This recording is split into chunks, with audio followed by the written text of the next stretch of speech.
what's the philosophy in Dallas? They do the hard thing, right? They find the players, they draft these studs, but then come contract, it's always, we'll get to it. Yet you see their division foe, the Philadelphia Eagles, and to Howie's credit, is getting ahead of this. He's saving money. He's getting Devonta done. He's getting AJ done. He got Jalen done, right? He got ahead of it, so it's not such a debilitating number.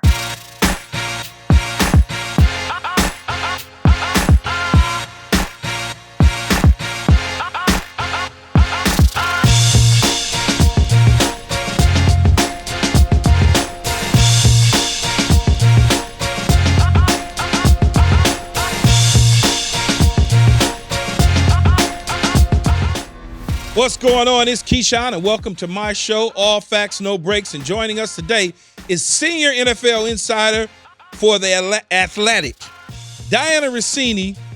But before we get to start this interview and get going, I got to catch up with my son, Keyshawn Johnson Jr. What's up? How you doing? I saw you on Twitter. Well, not you on Twitter, but I saw KD respond to you on Twitter a little bit. Something you said last week. We're not going to get into it too much, but basically, the question for you is, how do you feel about athletes responding to you in the media?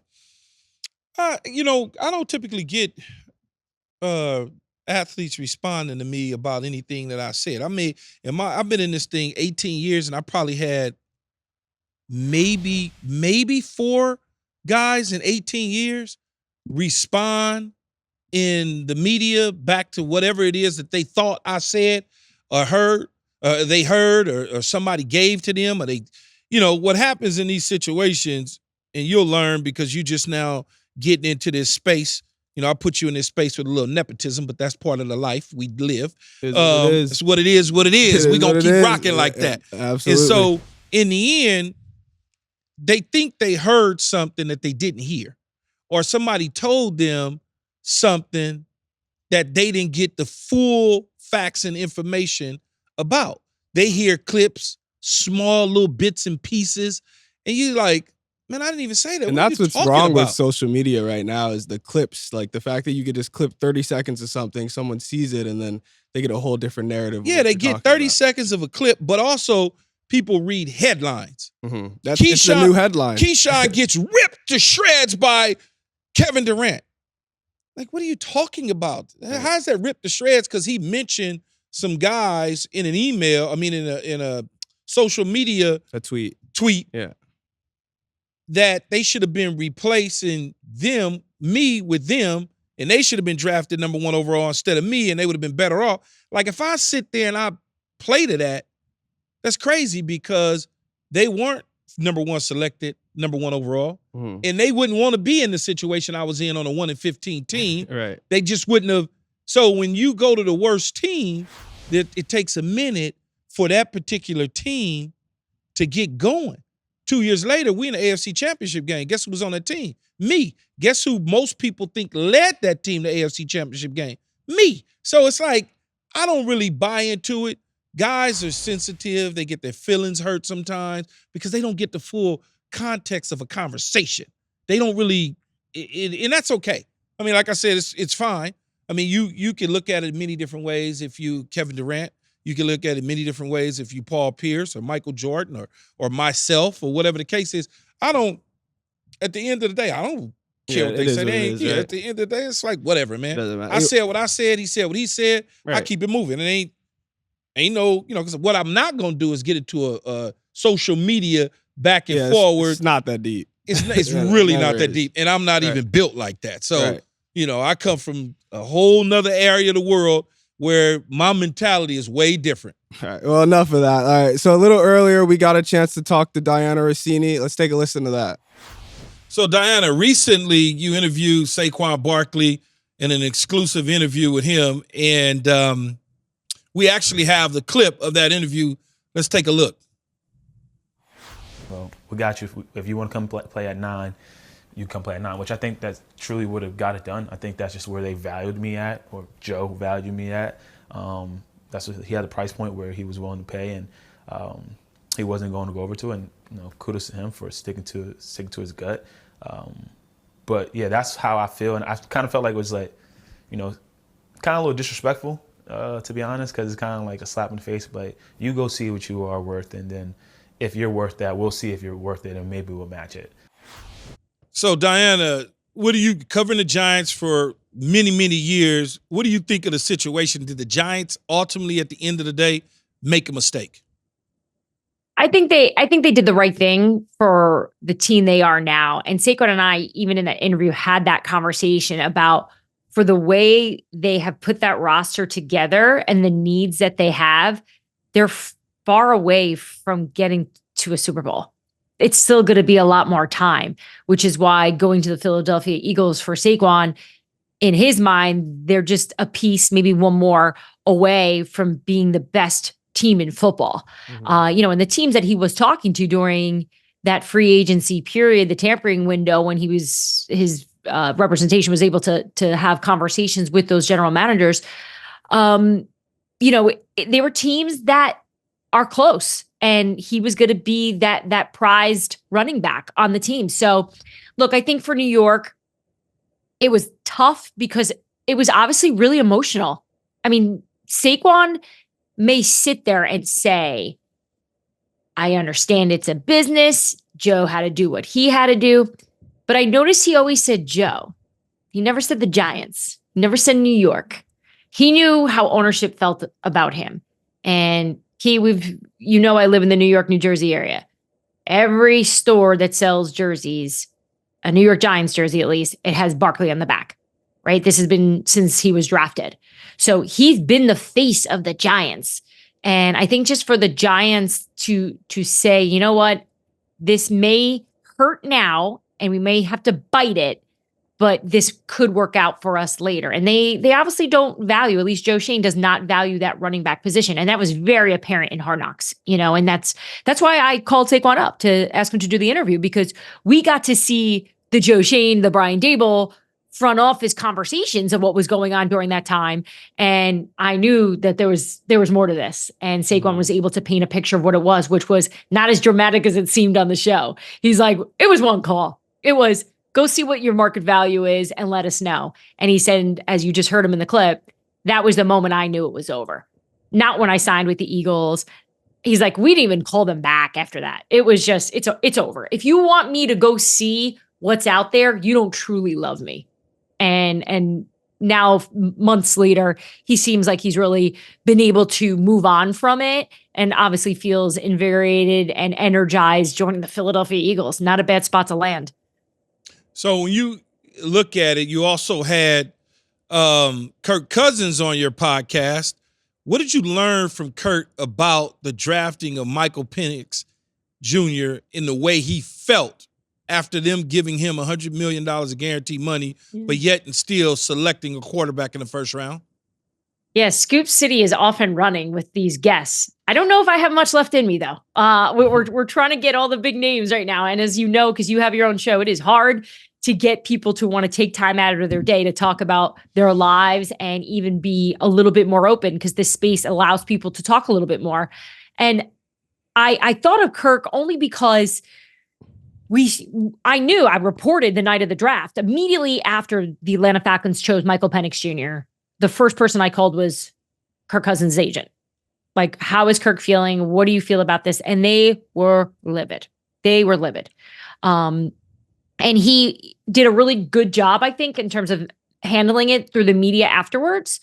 He obviously had already done his introductory press conference and chatted with the media in Atlanta. But I had a hard time believing that he was not really annoyed by all of this when he just left Minnesota because they didn't want to commit to making him the guy past 1 year. Right. So he went from one situation to another and it was the same. So he shed a lot of light on what it was like that night, and how he and Julia's wife were shocked. Arthur Blank, the owner, of course, of the Atlanta Falcons, shared recently that he had informed the Cousins camp and Kirk Cousins during the contract negotiation window that they were going to be drafting a quarterback. But both sides believe or have shared that they didn't think that they were going to be able to do it in the first round. It was just the way the draft fell. And, it's interesting because going back to the draft, I was looking at my notes when I was doing the Kirk Cousins interview. I was reporting the morning of the draft that Michael Penix Jr.'s stock was up. I kept having people around the league tell me, like, you got to watch this Penix guy. I'm telling you, he's going to go faster than you think. And of course he did. And to a team that nobody expected. That was the story of the 2024 draft without doubt. So now here's Kirk Cousins with a rookie quarterback in his quarterback room. And when he discussed what that's like, he compared it to 2012 with Robert Griffin III. That was actually my first year ever covering football. So I was in that locker room every day watching that dynamic of Robert being this absolute superstar with this Michigan State guy who everyone claimed was really good, but we didn't know much about him. And then eventually obviously won the job and became the starter there in Washington. And then his career took off. So he said he learned a lot from that time of being in a locker room where he was the guy trying to get the job. And he even pointed to his time in Michigan State. Nick Foles was offered a scholarship 2 days after Kirk Cousins committed to Michigan State. So he's been dealt a lot of these situations. And just like anything else in life, when you get older, you lean into your experience. And Kirk Cousins, I can tell you in 2024 is a different man than he was even in 2021, even in 2012, in terms of what he's been through. So I think he's going to be the professional that he is, but there's no doubt he's got a little bit of edge to him right now, knowing that this situation did not play out how he wanted it to. Do you think he has to look over his shoulder for the next couple of years, or he'll be the starting quarterback right now and not really have to worry? Yeah, no, he is definitely the starter. Raheem Morris has made that very clear. Mm-hmm. And any conversations I've even had with Atlanta, there is no quarterback controversy.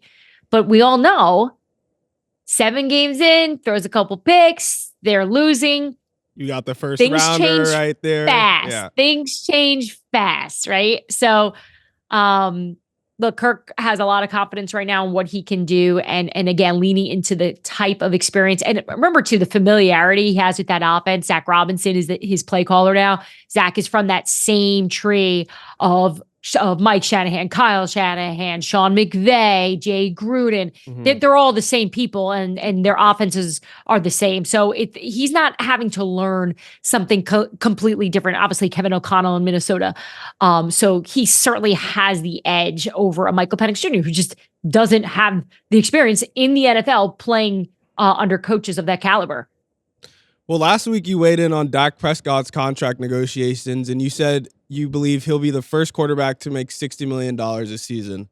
Well, just now, Jordan Love's new contract, what do you think will be a higher number for Dak Prescott? You think it'll go higher than that? You think every year the market's going to reset?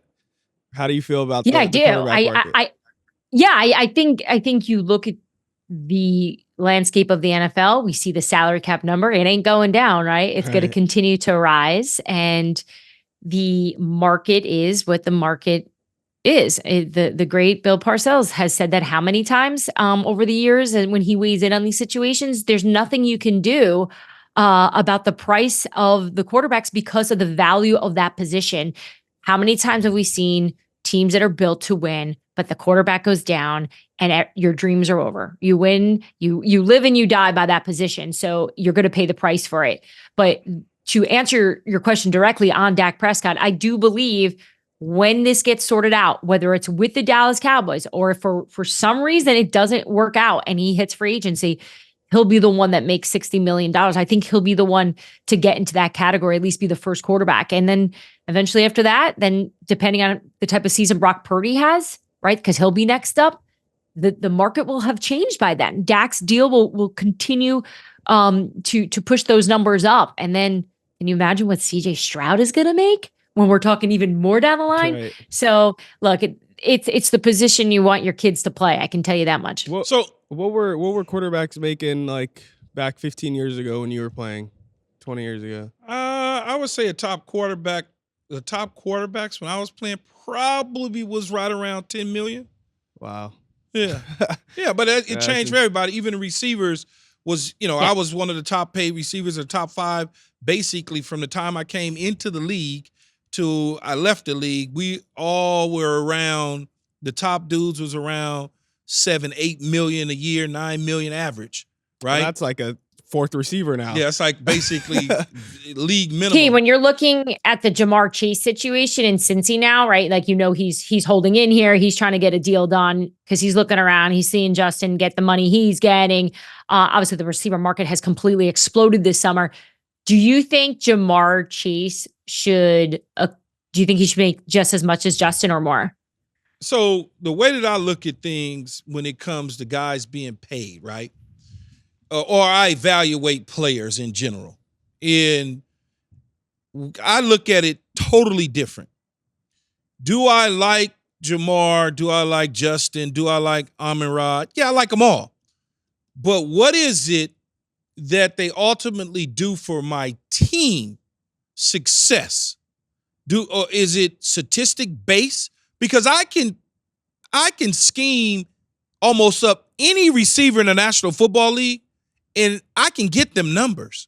There's no question about it. I can get you 90 catches all day long. I can get you 1,300 yards. I can get you 5 to 10 touchdowns all day long at the receiver position. I played it. I've been in multiple systems. I played with 18 different quarterbacks. So I know how to get guys open and things of that nature. So to answer your question, you're worth what the team thinks you're worth. That's the bottom line at the end of the day.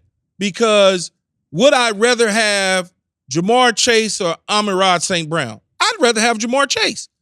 But Amon-Ra numbers are better than Jamar Chase's numbers, right? They just are. This year, yeah. Because this year, because St. Brown just got it, but Chase wants he wants the extension to happen. I'm going to pay him. But I'm saying what happens is, what is your value for that particular team? Amon-Ra is predominantly a slot receiver. So most of his balls are going to be caught inside. I can move Jamar Chase inside, outside. I can do a lot of different things with him. And so when you talk about big boy receiving play on the numbers the majority of the time. Devontae Adams is a big boy receiver. A.J. Brown, big boy receiver. Where they play on the numbers, they get the number 1 corner all day long. That, to me, is worth whatever. Tyreek Hill plays everywhere. So it just depends on the system, the team, and what the value of you are to that team. Now, if you look at the history of the National Football League, Dianna and Keyshawn, if you take the top receivers of the last, call it 20 years, the top paid receivers of the last 20 years, how many top 10 or so receivers was the highest paid that went on to help the team win the Super Bowl? There aren't very many. There aren't a lot. There aren't. Because it's usually Kansas City winning, right? And they never have a top dog. Think about it. Yeah, it's Cooper usually Kupp wasn't getting paid. Even when Tyreek was there, he was the 13th highest paid receiver when he was in Kansas City. You go to New England, none of those guys. Chris Hogan was about the most expensive paid receiver in New York. In New England's little run that they had. It was Chris Hogan. It wasn't Julian Edelman. It wasn't Amendola. Chris Hogan made money, but he was like, at that time, he was like the 35th highest paid wide receiver. You got to go all the way back to like myself and Marvin Harrison as the top money grabbers to win Super Bowls at that particular time. So when you think about receivers, Minnesota they're not winning a Super Bowl right now in this current situation, but their receivers making $30+ million. So you start to think about it, right? A.J. Brown was a high-paid receiver, but they didn't win the Super Bowl in Philadelphia. I'm talking about Super Bowl winning wide receivers. Well, that gets us to CeeDee Lamb, right? CeeDee Lamb wants to be paid top money. He wants to make Justin Jefferson. You got to pay him. There's nothing to even talk about. There's nothing to talk about. Here's the blueprint, Dianna. I need to be paid. I need to be paid. If you paying him $100 guaranteed, and whatever the final number is, we need to start there. That's just the conversation. DJ Moore just got $27 million. If you count DJ Moore's contract this year plus the 4-year extension, he'll make $90+ million of guaranteed money over the next 5 years. I got to be paid more than that if I'm CeeDee Lamb. There's a lot of people on the Cowboys that need to be paid. And speaking of a lot of people on the Cowboys need to be paid, Dianna, are you hearing at all with owners, general managers, head coaches feeling like the quarterback market continues to reset, that they will not be able to afford their quarterbacks in the future? Oh, poor teams making all this money. They can't afford anybody. I know. We had Stephen Jones on Scoop City a week and a half ago. And look, he laid it out, essentially saying what he's been saying to the media openly, which is we want all these guys to be Cowboys.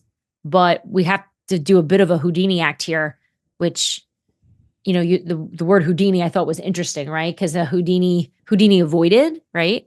So who's he avoiding? And I do think the one he's avoiding is Micah. I think Micah's going to have to wait.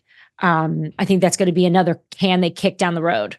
But, he used the example of the Vikings in terms of their roster. And when you pull up their salary cap situation and the type of money that they're paying their players, no one's making more than 20 mil there, right? And that's a deal that can get done. They can pay him the type of money because they're not stuck.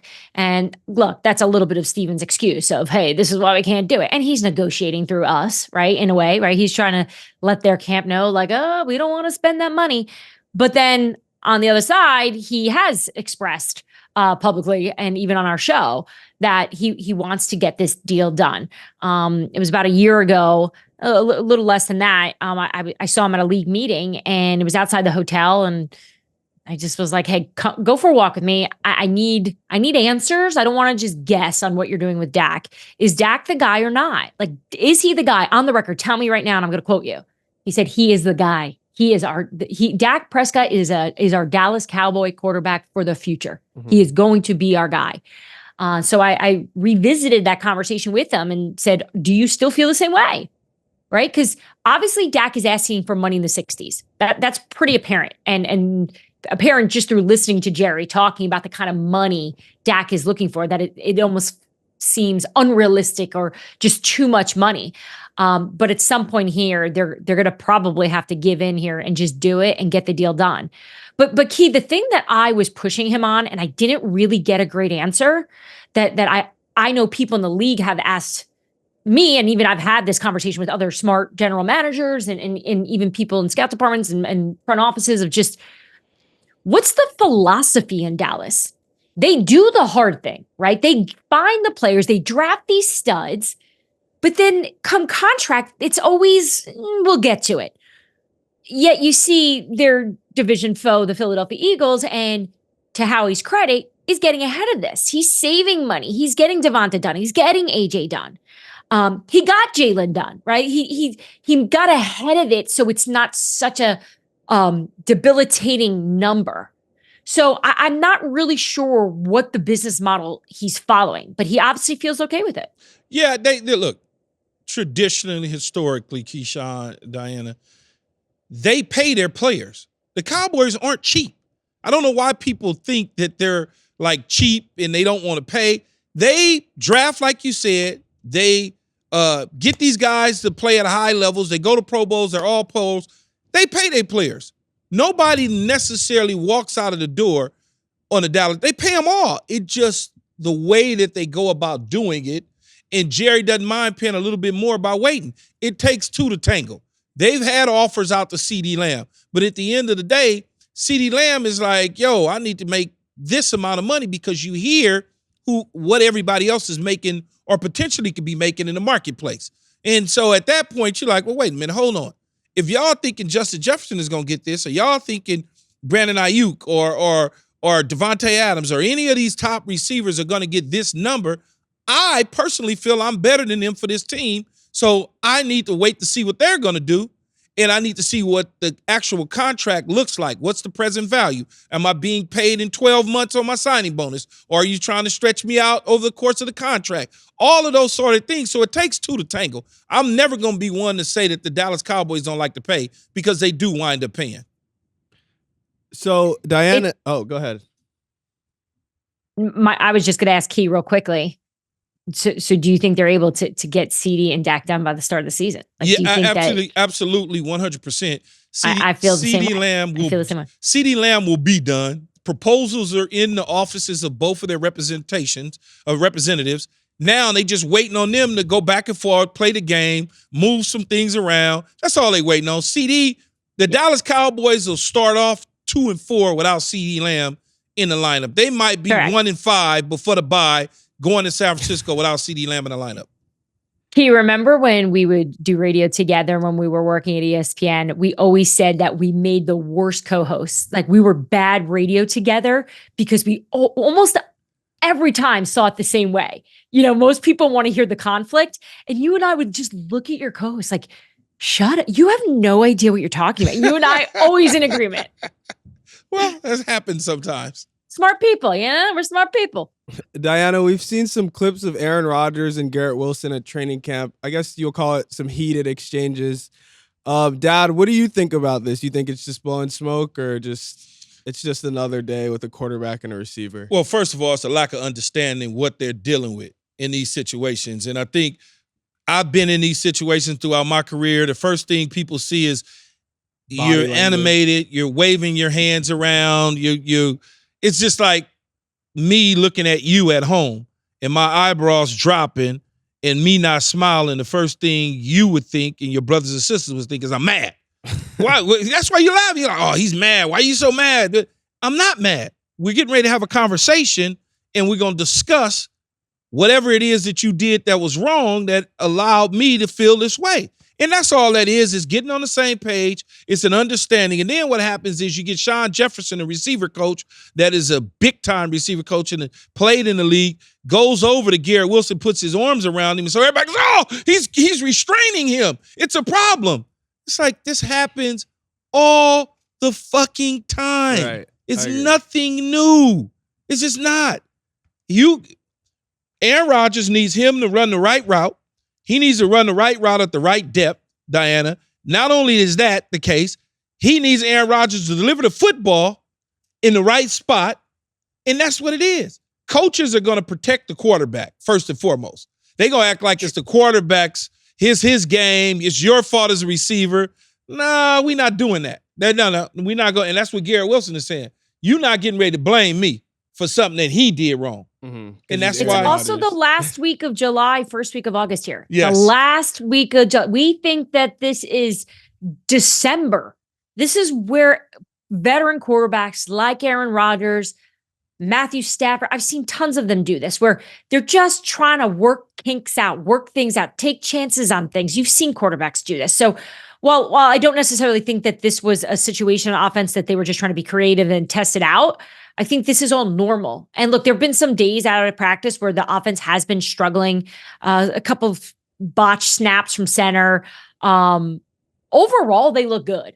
They do. They look really good. Aaron looks incredibly sharp, both in his head, between the ears, on the field. They are about business this year. So while the hype is there, it's always going to be there for New York with Aaron being there. Mm-hmm. If you remember last year, it was so out of control. It just felt like a weird movie that you knew was going to end bad. And it did, unfortunately, for them. It was probably crazy in New York, huh?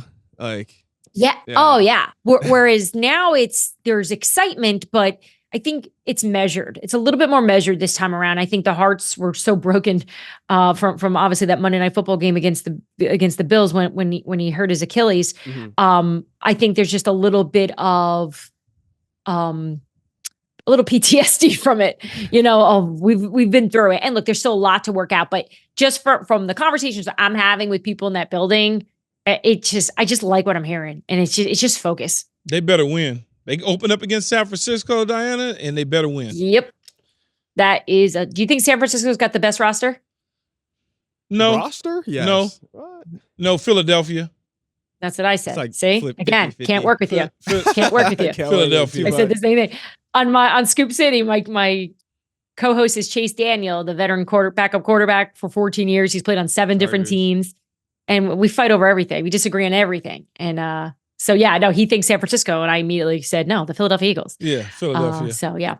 All right, Di, I know we got to let you go. Thank you for joining the show today. I appreciate it, and we'll be in touch.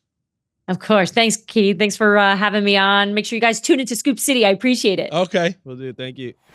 Thank you, Dianna. So, Dad, have you been watching the Olympics at all, or? Man, to keep it 100, not really. I mean, I watched basketball clearly. Yeah. And then I saw Freddie do his little gymnastic thing. Freddie, gymnastic guy. Black dude. Yeah. I watched him for like a little snippet. Simone Biles? I saw them like just a snippet. I'm a track and field basketball guy. Right. And that's really my meat and potato. I gotta literally be at a restaurant bar where it's on. Because really, to be honest with you, I've been watching.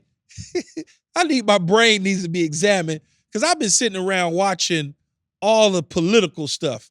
That's what my brain needs to be re-examined because I'm going from CNN to Fox News to MSNBC, back to Fox News, MSNBC to CNN. That's where I'm at unless the games are on, unless the Dodgers are playing or basketball in the Olympics. Well, there's some sports that I've never seen where like sharpshooting. I've seen like a bunch of other stuff. We actually have a picture of you as a sharpshooter if you want to take a look. This is the guy as a sharpshooter. It's kind of crazy. Look at you see what's on his eye or what's on her eye? It's a patch or something, right? Glasses? Yeah, and I guess it like helps her see or something, but this is what they see you as if you were a sharpshooter. You think you could do that? No. No. Why not? Because it's probably hard. I don't even know, what are you shooting? Do you have a physical gun or is it a bow and arrow? No, it's a gun. Oh, jeez. Yeah, no, I don't even like this sport. This ain't even a sport to me. You? Yeah, no, I don't even. Yeah, I wouldn't even be. No, I'm good. I feel you. Well, Snoop Dogg, I know you know him. He's been around the Olympics this whole time. Yeah. You know, he's been lighting torches, fencing, swimming with Michael Phelps. Which event do you think you could see him like competing in the Olympics? Snoop. Yeah. Weed smoking. Yeah, weed smoking or something. They could bring that in. Who can smoke the most weed? You could like light a real torch? Nah, but he probably used that torch to fire it up. Yeah, he lights the torch like a blunt. Man, what the hell Snoop doing? Man, I got a call. I'm about to, I don't know the time over there, but I'm going to have to text him. Man, what the hell are you doing? He's going against the shark, Michael Phelps. Man, Snoop crazy as hell. Man, what are you in a whirlpool or something? That is I'm dead. He can't even. Man, what's Snoop doing, he's like, man? I don't even know if he can swim. I can't swim, so I'm not getting in there. No, but flag football is coming in 2028 too. What the hell is Snoop doing? I could see him playing flag football or something. Who? Snoop. You know, he has his own league, man. stuff Snoop like better that. Sit his ass down so we're talking about he playing flag. But if you're a coach in a flag football game, give us 5 flag football players you'd want on your team. It's coming in 2028, so remember, it's 4 years from now. So who would I want? Yeah. 5 or 4 years from now. Oh gosh. I'm gonna take Tyreek Hill.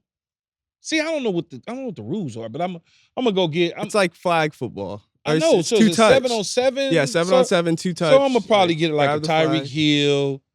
You get 5 guys. Yeah. A Devontae Adams. Like a Justin Jefferson, a Jamar Chase, Xavier Worthington. Yeah, Xavier. And you need a quarterback. And then I'm probably going to, quarterback-wise, man, I could take any of them dudes, really, to be honest with you. Yeah, I probably want one with, like, the biggest arm. No, yeah, I could take any of them. All them dudes got big arms. I'm not messing with Kirk Cousins or nothing like that. But I'm going to get me a Patrick Mahomes, a Josh Allen, a Lamar Jackson, a Joe Burrow. I'm gonna get, I could take I could literally probably take any of the NFL guys as starters. And we got the Hall of Fame game tonight, actually. How you feel about Caleb Williams, going out Caleb's first not game? going to play tonight, though. He's not? No, he's Oh, not dang. gonna play. So I would like to see him play a couple snaps, but he's not going to play. Was that already, it was announced he's not playing at all? Yeah, he's not going to get any snaps. But you get to see him on the sidelines. You get to see him in warm-ups. He'll probably play the second and third games. Have you played in any Hall of Fame games or I've any never memories played of in a that? Hall of Fame game. Never. Okay. I don't know why. Just teams I was on never. I don't know how they selected, but teams I was on never played in the Hall of Fame game. Yeah. Well, that's it. Thanks so much.